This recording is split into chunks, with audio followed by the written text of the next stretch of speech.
If my daughter had not driven 3 hours without telling me she was coming, I would have signed my name on a document that would have buried everything my husband ever worked for.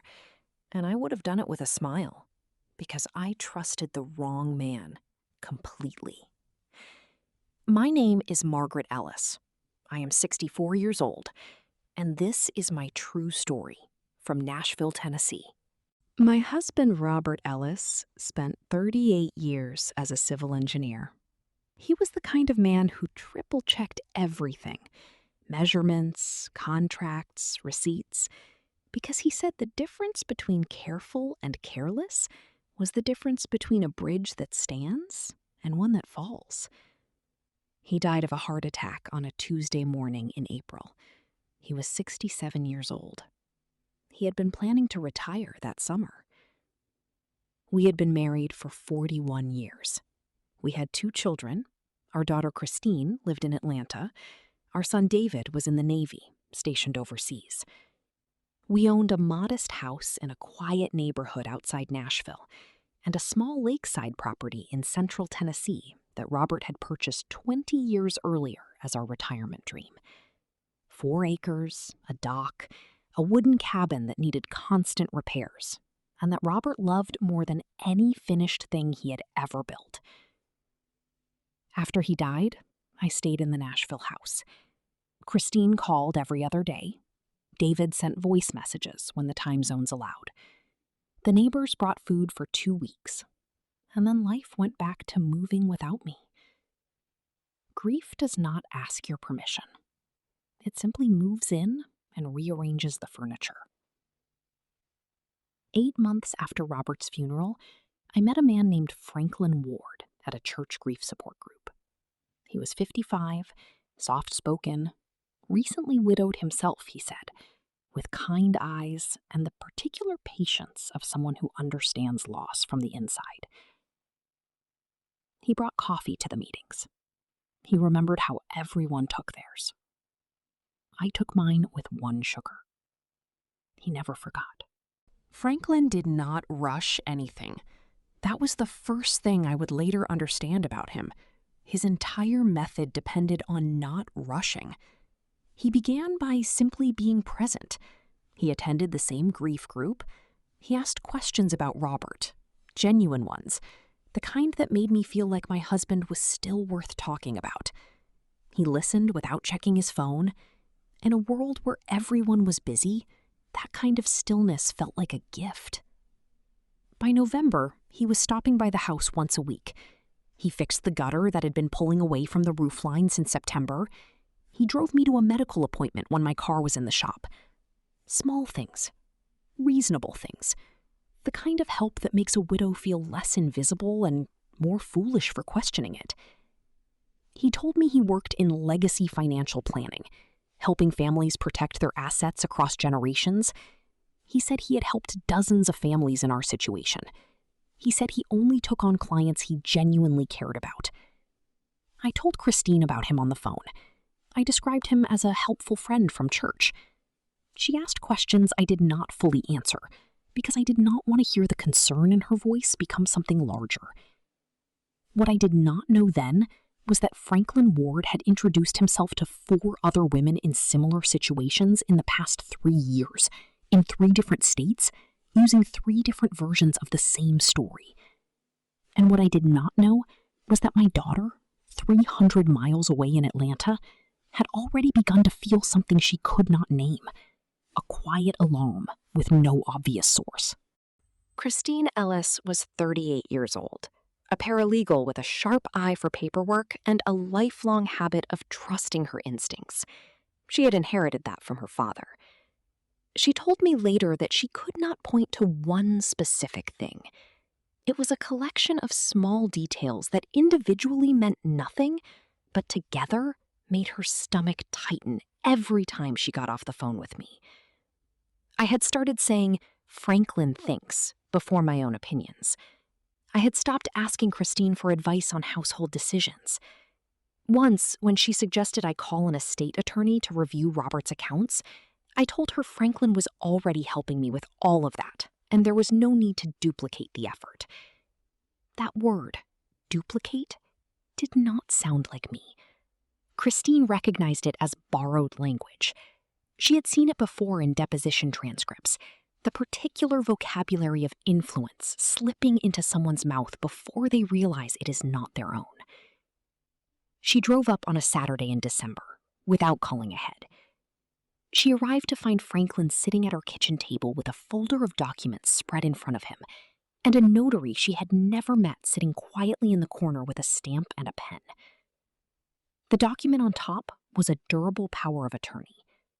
My signature line was already highlighted. Christine stood in the doorway for a moment.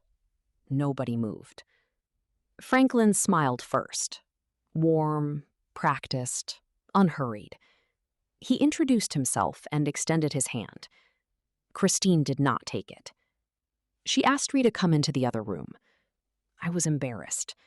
I told her everything was fine, that Franklin was simply helping me organize things, that Robert had always meant to update the estate documents, and I was finally doing it. Christine looked at the notary. She asked, very calmly, for the name of the notary service. The woman gave it. Christine wrote it down on her phone. Then she looked at Franklin and said, "I am her daughter, and I am an officer of the court. This meeting is over." Franklin's smile did not waver. He gathered his papers slowly, thanked me for my time, told me we would continue when things were less hectic. He shook the notary's hand on the way out. At the door, he turned and said, "Margaret, you know where I am whenever you're ready."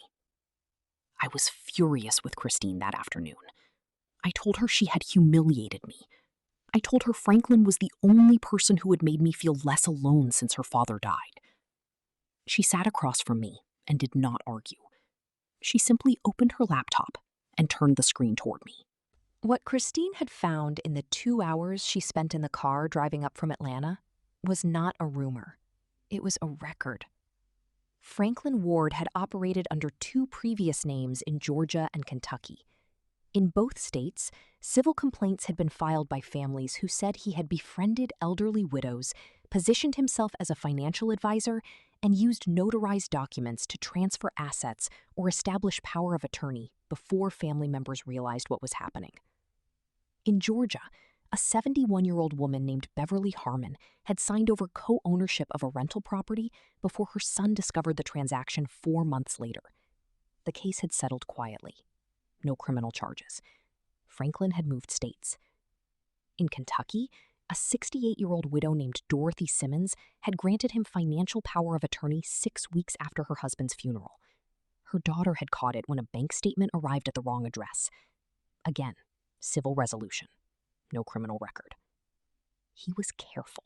He stayed just inside the legal lines. He chose women who were isolated, recently bereaved, and had assets worth pursuing. He built enough genuine warmth that they defended him to their own families.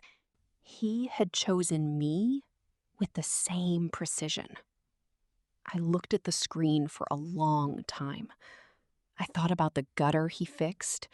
I thought about the coffee, 1 sugar, that he never forgot. I thought about my husband, who triple-checked everything, and how much he would have hated this. If you are watching this and you have a parent living alone, please stay with me, because what happened next is the part that led us to a courtroom, and I want you to hear every word of it. And if this story is hitting close to home, hit that subscribe button right now, because this channel exists for exactly this reason. Christine did not sleep that night. She sat at my kitchen table with her laptop and a yellow legal pad and worked the way her father had always worked, methodically, without panic, following every thread until it either broke or led somewhere. By morning, she had identified a pattern across 5 states. Different names, different business cards, same notary service appearing in multiple cases. A mobile notary company registered in Delaware that had been flagged twice in elder abuse complaints, but never formally charged. She also found something else. A woman named Sandra Kowalski in Knoxville had posted in a Facebook group for adult children of aging parents 8 months earlier. She described a man matching Franklin's description. Same mannerisms, same grief group approach, same slow build of trust. She had written the post as a warning and received 14 comments from women saying they had experienced something similar. Sandra had tried to report it to local authorities. She was told that without evidence of a completed fraudulent transaction, there was little they could act on. Christine called Sandra that morning. Sandra answered and talked for an hour. Then Christine called an attorney named Richard Hawthorne, who specialized in elder financial exploitation and had worked with the Tennessee Bureau of Investigation on similar cases. He had seen this structure before. He told Christine to gather everything and not to confront Franklin directly again. He also told her something that made her sit very still. These cases move fast when someone gets close to catching them. He already knows your daughter interrupted the signing. He will try to reestablish access quickly or walk away entirely. We did not have 3 days after Christine's visit, Franklin called me. I was alone in the kitchen when the phone rang. Christine had gone back to Atlanta temporarily to handle a work case and to quietly coordinate with Richard Hawthorne. She had asked me not to engage with Franklin, but to keep my phone nearby. I looked at his name on the screen for a long time. I thought about the grief group. I thought about the gutter. I thought about the way he had made me feel like my life still had someone paying attention to it. And then I thought about Beverly Harmon in Georgia, Dorothy Simmons in Kentucky, Sandra Kowalski's Facebook post with 14 replies from women who recognized the feeling I was sitting inside of right now. I let it ring. He called again the following morning. I let it ring again. On the third attempt, 2 days later, I answered and told him calmly that I had decided to let my daughter handle my estate matters going forward. He paused for a moment, then said he understood, that family came first, that he hoped we could still be friends from the group. I said I would not be returning to the group. He hung up. I sat with the silence for a few minutes. Then I called Christine and told her what I had done. She was quiet on the other end. "Mom," she finally said, and her voice broke in a way I had not heard since the funeral. "I know," I told her. "I know." Richard Hawthorne filed a formal complaint with the Tennessee Bureau of Investigation within the week. Christine provided her documentation, the notary service records, the cross-state civil complaints, Sandra's testimony, and a timeline of Franklin's contact with me, including dates, visits, and the interrupted signing. What investigators found when they began pulling records moved faster than any of us expected. The notary service Franklin used had processed documents in 9 states over 6 years. In 7 of those states, the named beneficiaries or power of attorney holders on the documents were connected to a single holding company registered in Nevada. That company had one director, Franklin Ward, or rather, the name he was currently using. His real name was Franklin Dexter Webb. He had a conviction in Ohio from 2009 for financial exploitation of an elderly person, a charge that had been reduced to a misdemeanor through a plea agreement. He had moved states and changed his professional name twice since then.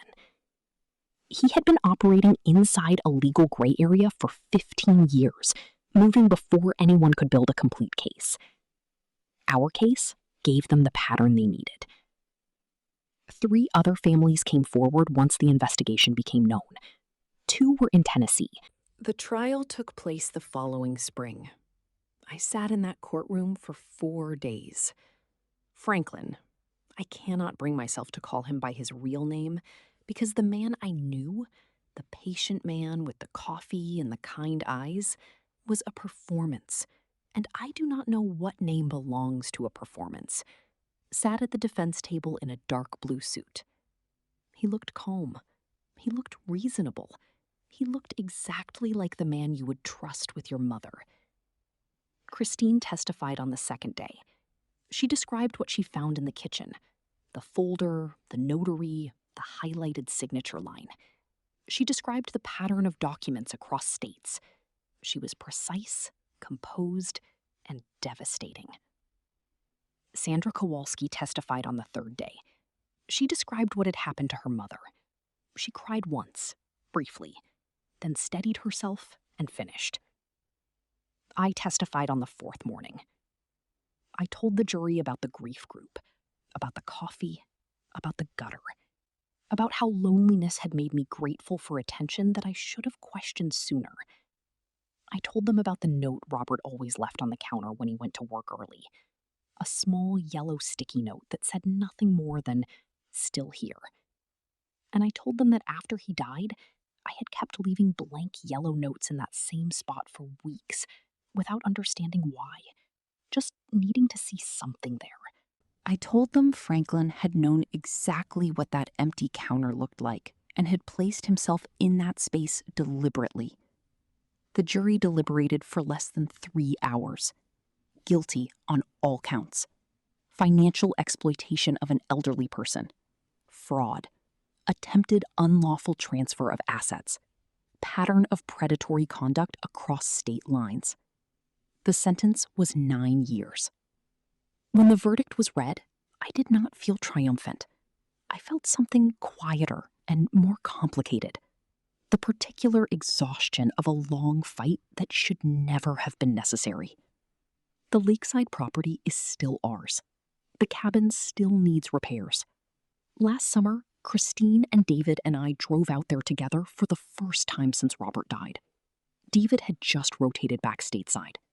We grilled on the dock and watched the sun go down over the water the way Robert always said we would when he finally retired.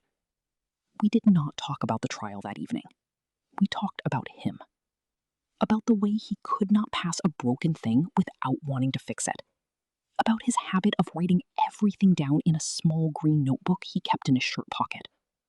About how he always said the most expensive mistake a person could make was assuming that a kind face meant safe intentions. He would have seen through Franklin immediately. I know that. And I have had to make peace with the fact that grief had made me someone I would not have been if he were still alive. Someone whose loneliness could be mapped and entered like an unlocked door. That is not weakness. That is human. But it is also something we can protect against. So let me say this clearly, because it is the reason I agreed to tell this story. If you have a parent living alone, especially one who has recently lost a spouse, please do not wait for something to feel wrong before you pay attention. Call more than holidays. Visit unannounced sometimes. Ask about new people in their lives. Ask to meet them. Ask what they are helping with. Not because you do not trust your parent, because predators specifically choose people whose families trust them too much to check. Ask your parents if they have an estate attorney they actually chose themselves, not one introduced by a new acquaintance. Make sure important documents are reviewed by someone with no personal stake in them. Make sure someone in the family knows what the accounts look like. These conversations feel awkward. They feel like distrust. They are actually the deepest form of love available to you. My daughter drove 3 hours on a Saturday without calling because something she could not name told her to. She walked into my kitchen and stopped something that would have taken years to untangle. She did it because her father raised her to pay attention, and because she knew that love is not something you feel at a distance. It is something you show up for. I am 64 years old. I still live in Nashville. I still go to the lake every summer. I still leave a yellow sticky note on the counter sometimes. It still says nothing, but somehow it still says everything. This is my true story from Nashville, Tennessee. If this story made you think of someone you love, a mother, an aunt, a neighbor living alone, please share it. It costs nothing, and it might matter more than you know. Tell me where you are watching from in the comments. I read everyone.